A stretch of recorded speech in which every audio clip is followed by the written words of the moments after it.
Good morning. It is. I too am a little bit antsy here being in front. I saw you last May in Europe, and you answered a powerful question for me, which I would like to continue to extrapolate on. For while I got it for those few seconds there, the practicing of it has been quite tedious and holding myself out of the vortex, and I could be arguing for limitations, and I'd like to work through that. So what came up for me, my question last time, was as a natural healthcare physician and working also with my own self, I see that body chemistry plays a huge part of how people see. When we talk about we would say how people see plays a large part in the chemistry. They're correct, absolutely. It's back and forth. No, it's not back and forth. It's just that way. Okay, well then this may be my point of resistance. I've spent from the time I was this big studying, educating, 3 college degrees, 14 years of college, 22 years of clinical practice, and I observed that when someone puts something in their mouth, it changes how they see things. So maybe that's the point where we begin. Because I'm really stuck. I believe they go both ways, but I see people's behavior change when they put something in. What you observe does affect your vibration. Okay. And your vibration then affects what you observe. In other words, it is a cycle. But the only way to break the cycle is to make a decision that you're going to deliberately observe. In other words, it's only when the understanding comes that as I focus on anything, I offer a vibration which affects everything, but I can choose what I focus on. That's the only point that we were making. That's why we're saying if you will look at it that way, because so many people are caught in a sort of spiral or cycle where they've got something that they don't want and they're observing it, and so they keep holding themselves in that pattern of not getting what they want because you can't get there from there. So we'll hear you. Give us more example or detail. Okay, so I'll just speak stream of conscious in the sense that I feel like I'm just going to use a simple example. Let's say I have a cup of coffee. I feel that alters, it makes me have a shorter fuse. I'm less likely to be loving when I'm buzzed up. But the thing that we want to say, just getting back a little bit, is that if you are in the vortex, then you're tuned in, tapped in, turned on. So you're not looking for the stimulant that the coffee would provide. So you're probably not drinking the coffee. In other words, your action is inspired from your vibrational alignment. Let's start here. This will be a good place to start. Okay. Just let us throw this in, and then we'll hear you. Yes, ma'am. But just consider this: your impulse when you're outside the vortex is different than your impulse when you're inside the vortex. Okay. Alignment evokes different behavior than misalignment. So that's a good platform to begin from. Now we'll hear you. Yes. So I fully agree with that. That was actually the answer I received back last May, and that there's a part of me, as I'm just rephrasing what I heard you say, that is never really affected by my body chemistry. And if I tune into that part of me, I can begin to transcend even the impulse to want anything, or that could possibly alter my chemistry. And I've been working with that, and I have been feeling myself having less impulse for carbs for breakfast and coffees and all sorts of things that stimulate me. Let us interject something because it's right on the platform of where you are also. Sure. When you are in vibrational alignment with who you are, you recognize that your impulses are different, but here's something to consider that is at the basis of that. Do you acknowledge that what you think affects everything? Yes. Do you believe that the cells of your body think? Yes. Do you believe that the cells of your body have habits of thought which are beliefs? Yes. So here you are, the captain of a ship who has trillions of cells who are thinking and observing. This is sort of what the body chemistry is all about, you see. And what we are suggesting from a point of absolute knowing is that if the captain of this ship is caring deeply, maybe even singularly, on only one thing, which is being in the vortex, then from that place of alignment, the power of influence. We talked to our friend and we said, you have the power to influence elections. You have the power to influence people from a distance. You have the power to influence mass consciousness. You certainly have the power to influence the cells of your own body. But most people are not exercising any of that power of influence, you see. So that's why when we are strong, as we are wanting to say it just goes one way, if anyone would care only about and deeply about getting into the vortex. So that's what you care about most. I want to feel good. I want to feel good. I want to think thoughts that feel good. I want to think thoughts that are absent of resistance. What happens is now the cells of your body are listening because there's no resistance that you're setting up with your own thought vibration that's keeping them from getting the message from control. You see what we're getting at? Mm-hmm. Yes, I do. And it is so easy for me to do that for others, as I have done for 2 decades of clinical practice. And I have been richly rewarded from a financial and professional level. Many practitioners underneath me in the clinic, and we have thousands of patients coming in per month. So that's all good. But the moment I step outside of that clinic and I go home to my friends, I'm overwhelmed with deep frustration because I think so many things are going on inside of my head. I'm wanting to help them. I'm seeing where their frustration's coming from. But in that instant, I'm maybe tired from a long day, so I get into my frustration, and the next thing I know, whatever. I'm like, I need some coffee or something. Whatever, but there is excuse in the world for you to not be in the vortex. Does in other that mean words, that maybe I'm during tired, I'm frustrated, I'm overwhelmed, there's too many of them, blah, blah, blah, blah, blah. You're not deeply caring about being in the vortex, or you would be in the vortex. There is no excuse not to be in the vortex knowing what you know. In other words, there's a world of things you can look at. Some of them take you out of the vortex, some of them put you in the vortex. If you're out of the vortex, it's because you've been looking at the wrong things. There's no excuse to not be in the vortex. Oh, there's excuses and there's justification and there's rationalization, but none of them are good enough.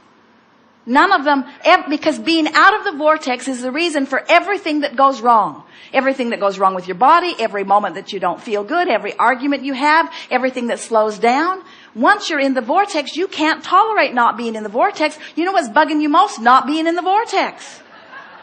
That's the thing that bothers you the most of all. I'm not in the vortex. I'm not in the vortex. Esther said to Jerry, if we're not joyful, we're failing. It doesn't matter how much money we have. It doesn't matter how many houses we have. It doesn't matter how beautiful our bus is. It doesn't matter how many books are on the New York Times bestseller list. It doesn't matter if they hit #1. And they did. If we're not joyful, we're failing. You see. Those are Esther's words. We would not be that strong, but I think some of it's coming also from history. I was trained so hard to work hard and to know all that knowledge that maybe the question is, how do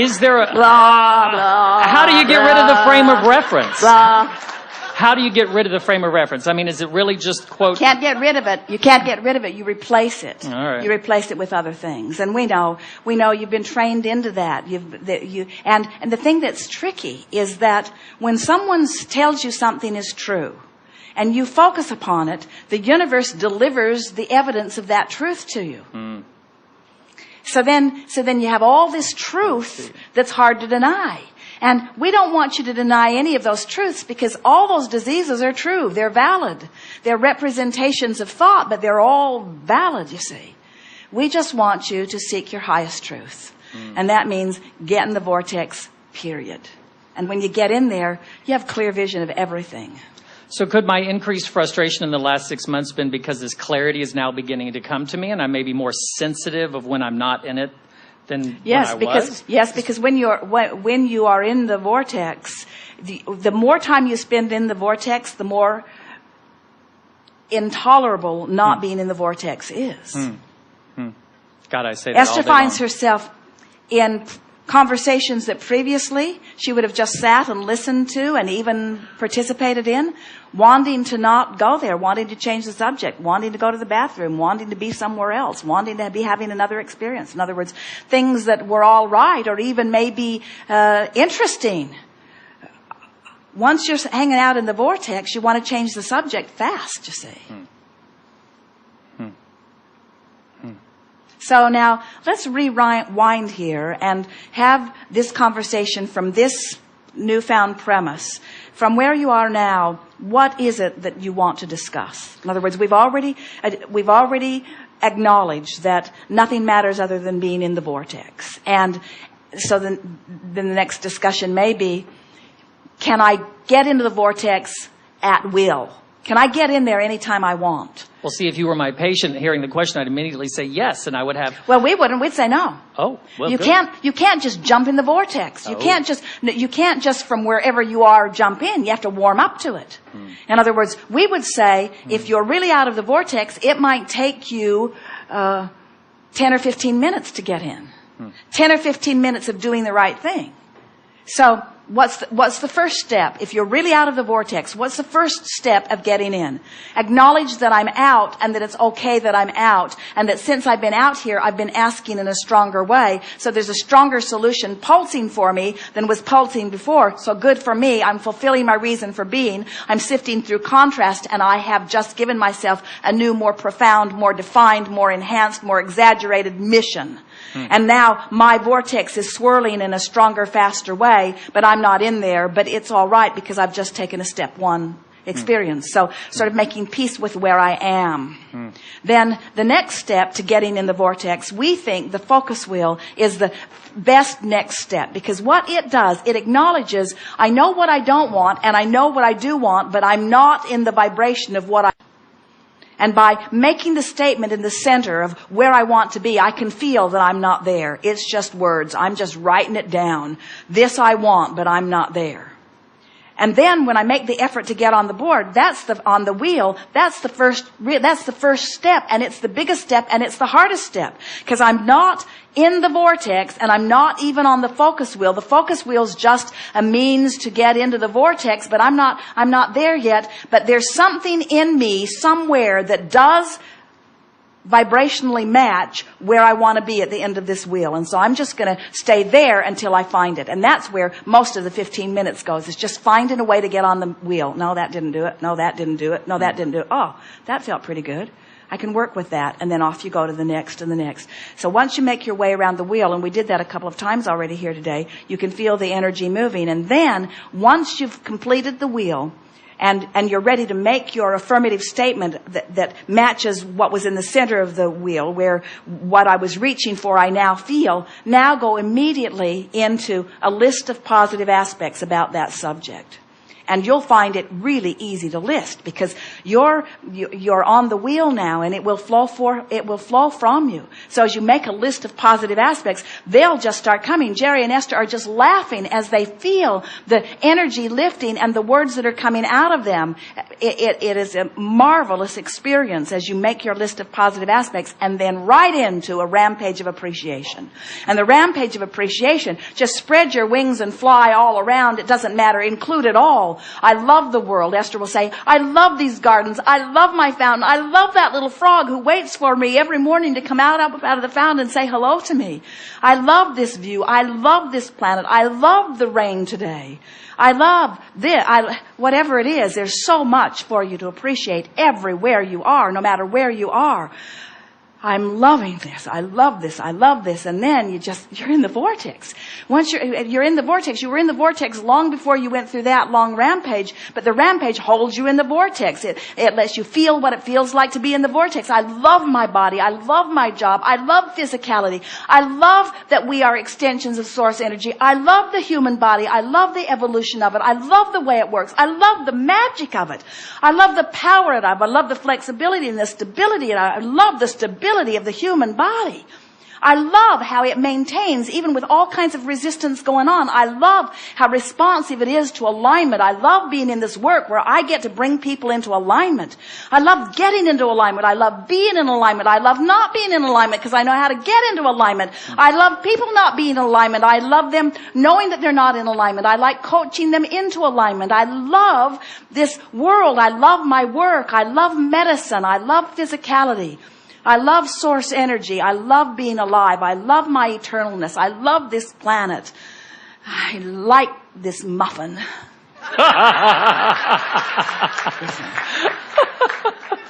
I love these carbohydrates that give me energy and that my body burns fuel from and that give me benefit. In other words, we love your timer.